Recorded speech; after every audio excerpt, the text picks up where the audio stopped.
Alright, Guardians, in this video we are talking about things that can be added to Destiny 2 right now. Now, obviously, private matches is a big one. That's going to be on everybody's list. It just is. So we're going to put that as the honorable of honorable mentions. That one goes without saying. So, not public events. We already have that. Private matches, that's a given.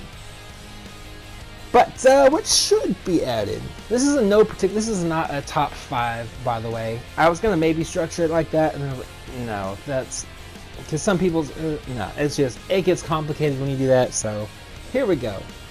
First thing on the list: dead ghosts. In Destiny 1, if you never played, there was these little things called dead ghosts that you would with every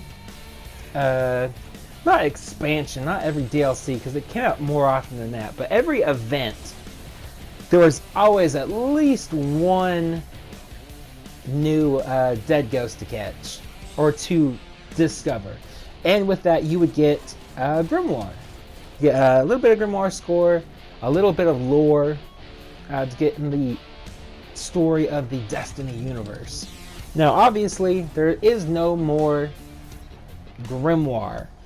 All the lore, or most of the lore, well, all the lore is in-game, but there's nowhere to see it, which we'll talk about in a minute.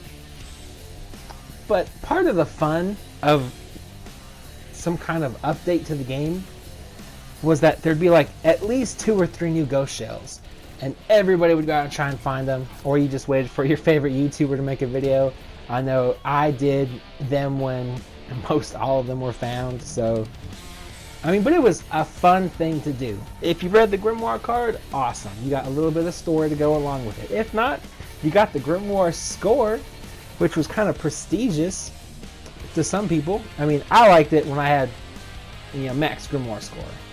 That was like, you're a pretty badass player. You don't have to be good at the game most of the time. But anyways, that was just something fun in Destiny 1 that you could go and look for.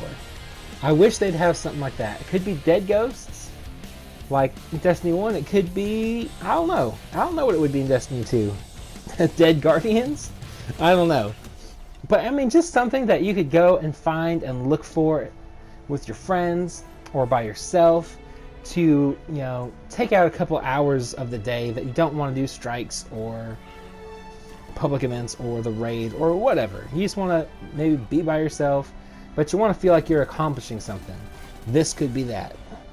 Now, to bring up that next point that we were kind of getting into a little early, a lore tab or an actual library. In the spoiler alert, go ahead and skip to, in a couple minutes if you haven't finished the campaign.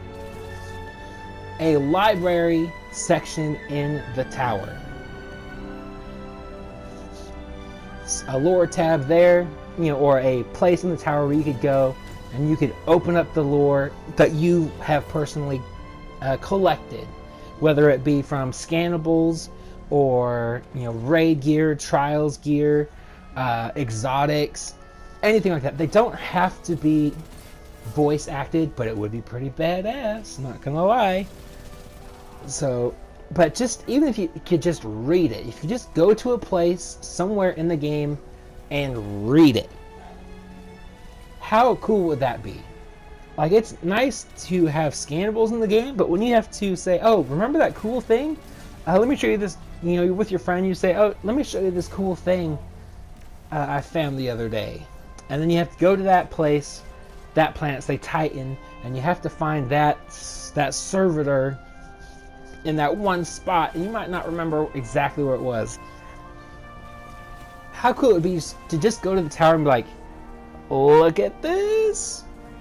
You know what I mean? Or, if you're a lore nerd, which is awesome.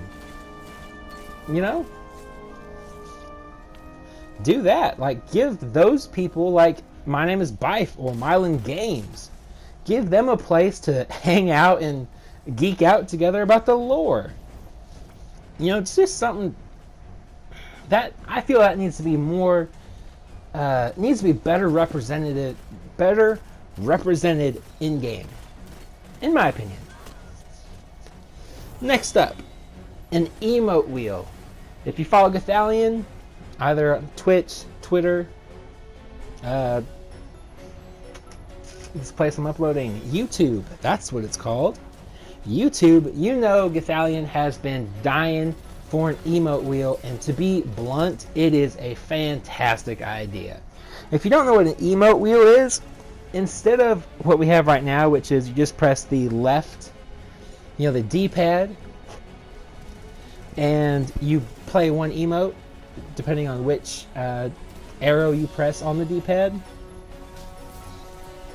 Instead of that, maybe hold down the left D-pad button, and a wheel comes out, and you can choose from like 10 different emotes, 15 different emotes. Say you have, like, to tap it, you have the crazy dance, that little weird Cade's favorite dance, whatever it's called. So you have that, so you can tap it, the left button on the D-pad, and it'll automatically do that.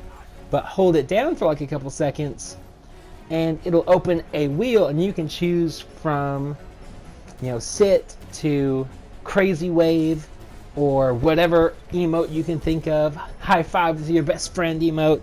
I don't know. But that's just something, make it a lot more interesting. Like, cause some people do stuff in the game, you're like, man, I have that other emote, but now I have to spend the time to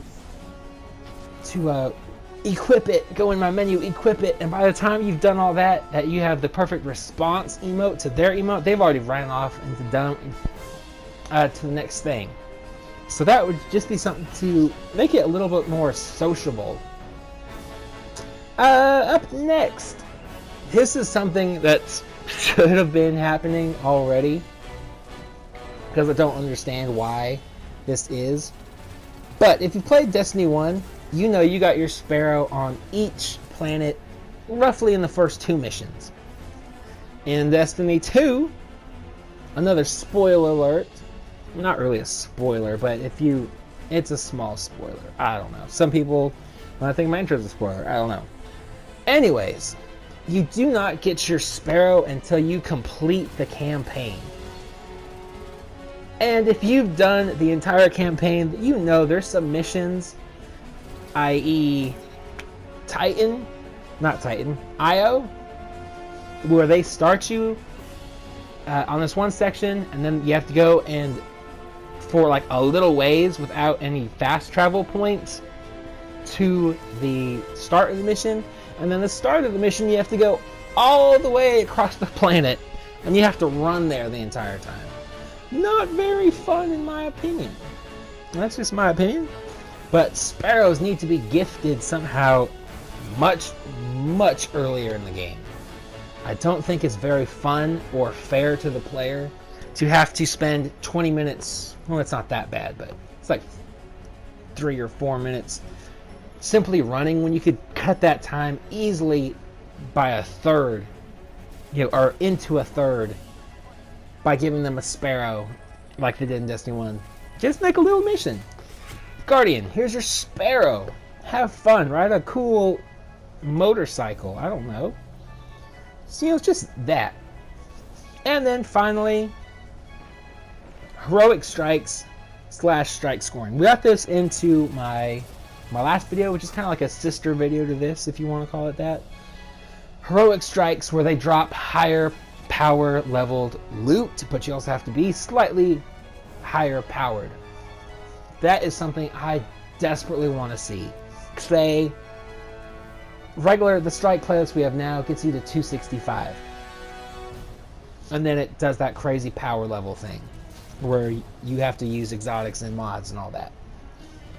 But what if there was another strike playlist called the Heroic or the Prestige playlist? And that playlist got you from, say, 265 to 280 or to 290. But it was also harder. It would still have matchmaking. No worries there. You don't have to do guided games. There's still just easy peasy matchmaking. But It's harder. You get better rewards. You get exclusive gear from the killing the boss, like you did in Destiny 1. Strike-specific loot, like on the Exodus Blue Strike, probably my least favorite in Destiny 2 right now. Once you kill that fallen dude, maybe you get a cool shotgun and a cloak for your hunter. Or on the Sabathin Titan Strike, you get a cool warlock bond or a helmet, or just a piece of gear and a piece of weapon that you can only get from killing that boss. They did it in Destiny 1.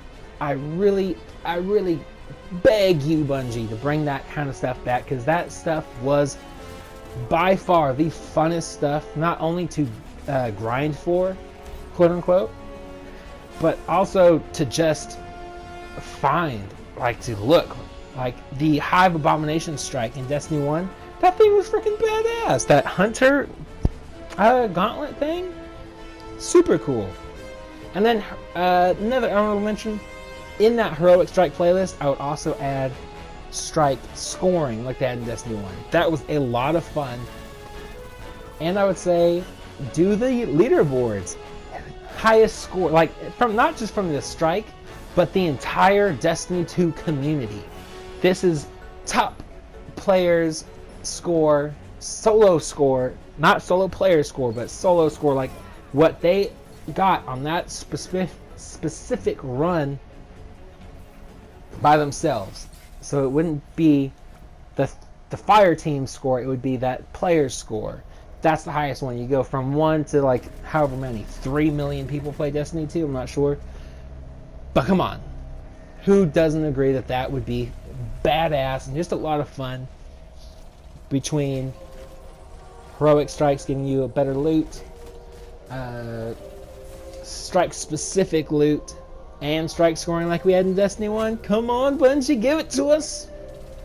Anyways, I'm getting hungry. This video is getting long, so I'm going to leave you guys to it. Let me know in the comment section down below what you would like to see added, subtracted, changed, whatever, to Destiny 2. And until next time, probably tomorrow or maybe even later today. I haven't played Destiny 2 yet, and I know Faction Rally just started. PSA, go to the tower and get the faction, deal with your faction leader, whichever one you choose, Black Orbit, Dead Orbit, New Monarchy, or Future War Cult. Can't speak. Anyways, deal with those guys before you start doing anything, so you can start earning your faction tokens.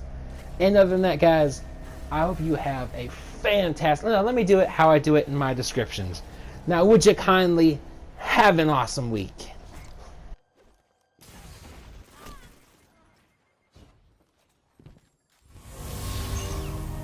Do you feel it? The light is back. We're back.